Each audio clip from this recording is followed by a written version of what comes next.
Bonjour et bienvenue dans cette nouvelle série de vidéos. Je m'apprête à partir pour ma nouvelle aventure. Je suis ici à Hendaye, le point le plus au sud-ouest de la France, vraiment au bout du bout, près de la mer, près de l'océan, parce que derrière moi c'est l'océan Atlantique. À ma droite, j'ai l'Espagne. Si je traverse ce fleuve là, c'est l'Espagne ici. Ici c'est la côte ouest de la France. Et devant moi, tout droit, face à moi, se dresse mon aventure, ma prochaine aventure. 800 km de traversée, 800 km à travers les plus beaux cols routiers, les plus hauts cols, les plus mythiques. Et un endroit que j'affectionne particulièrement parce que c'est ma chaîne de montagne préférée en France. Je parle bien sûr des Pyrénées. Et oui, je pars pour la traversée des Pyrénées sur 6 jours, mais pas que. Le but, c'est d'atteindre le point le plus au sud-est de la France, c'est-à-dire Menton. Et ensuite, de retourner à Tours parce que flemme de prendre le train en fait. C'est ici que sonne vraiment le grand départ de cette grande aventure.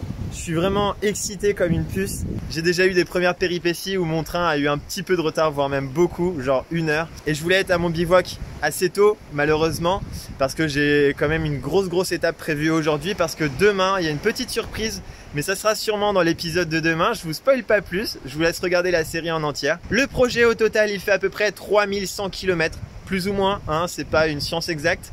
Peut-être que je vais raccourcir, peut-être que je vais rallonger, ça dépend de comment ça se passe. D'ailleurs, tiens, magie du montage, voici ma tête à la fin de l'aventure. Et oui, c'est moi, le Benjamin du futur. Bon, tu vois, la barbe, elle a quand même pas mal poussé, hein. Mais en tout cas, l'aventure, eh bien, elle est incroyable.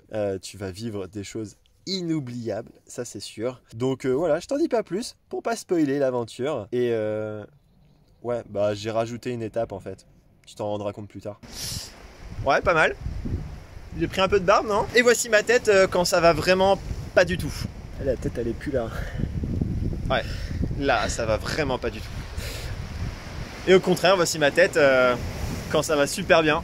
Et je pense qu'il y en aura beaucoup des comme ça.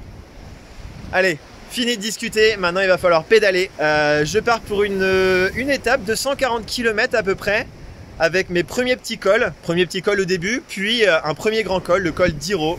Peut-être que vous connaissez. Je sais pas à combien d'altitude je vais monter, mais ça je vous le dirai au fur et à mesure. Bref, j'arrête de discuter et puis c'est parti, let's go. Hop là.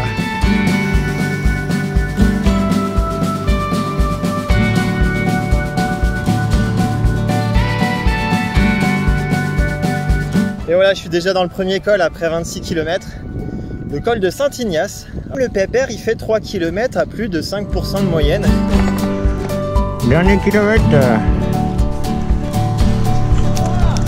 Allez, premier col. Let's go. Col de Saint-Ignace, 169 mètres.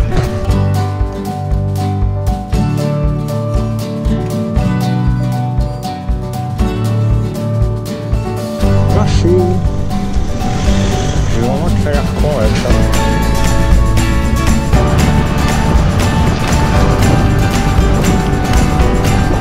Wouhou!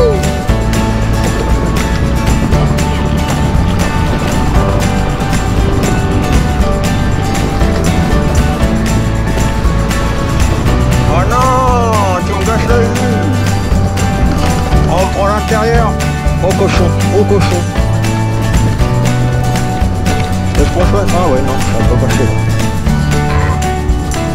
Et voilà, me voici au pied du premier vrai col, le col d'Iro. Continuez sur 1,5 km.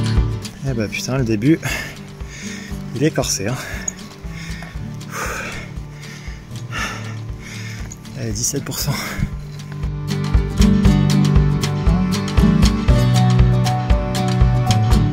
Je suis toujours dans le col d'Iro ou d'Isso, je sais plus. Je prends des pentes à 15%. Je descends rarement en dessous des 10%. C'est très rare. Et je suis toujours pas au bout.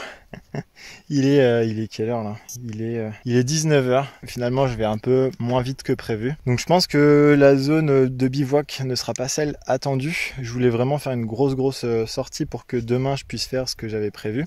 Et vous verrez ça dans l'épisode de demain, voilà, je lâcherai pas. Et au final, non, je pense que je me fais à l'idée que c'est très dur et qu'il va falloir que je bivouaque dans pas trop longtemps parce que la nuit se couche à 22 h à peu près. Mais comme on est dans les montagnes et qu'il fait vraiment pas très joli, je pense que vers 21 h, il y aura pas beaucoup de jours. Voilà une tête de mec qui est déjà dépité, mort. Je suis en sueur comme c'est pas possible. Par contre, c'est vraiment joli.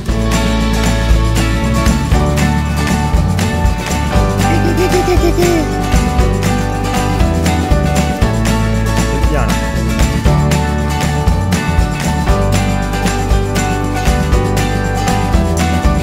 Et j'ai la tête dans les nuages et je viens d'atteindre mon premier 1000 mètres d'altitude. Et je suis bien content de faire ce projet parce que non seulement c'est un projet qui me tient à cœur depuis bien longtemps, ça fait longtemps que j'ai fait la trace et maintenant je suis en train de la rouler, mais aussi c'était pour éviter la canicule, éviter de subir les grosses chaleurs. Et là franchement je suis servi puisqu'il fait actuellement 17 degrés, donc ça change des 40 degrés, voire même des 37 degrés que j'avais dans mon appartement il y a hier quoi.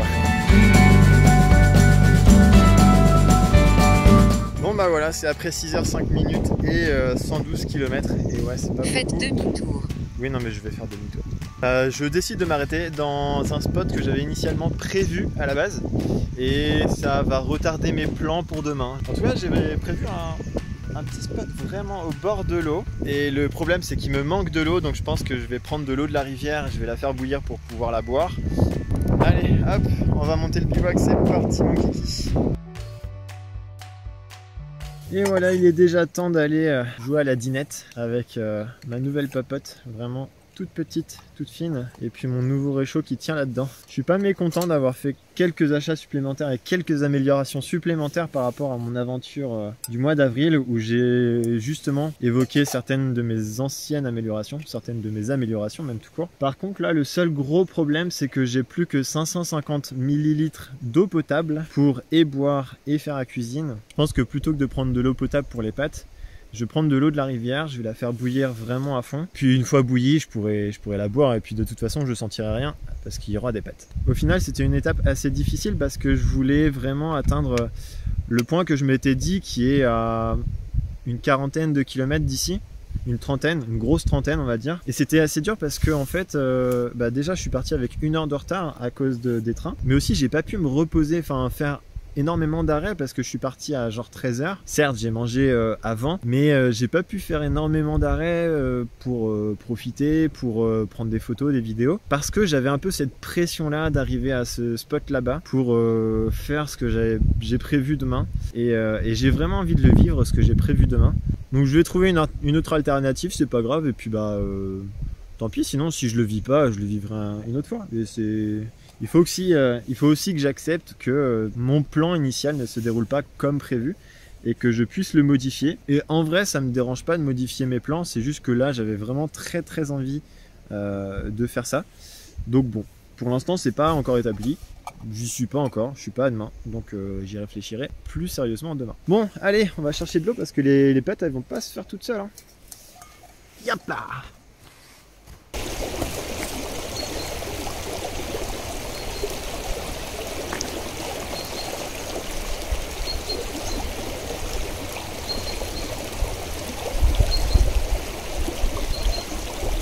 Koh-Lanta, l'épreuve de l'eau.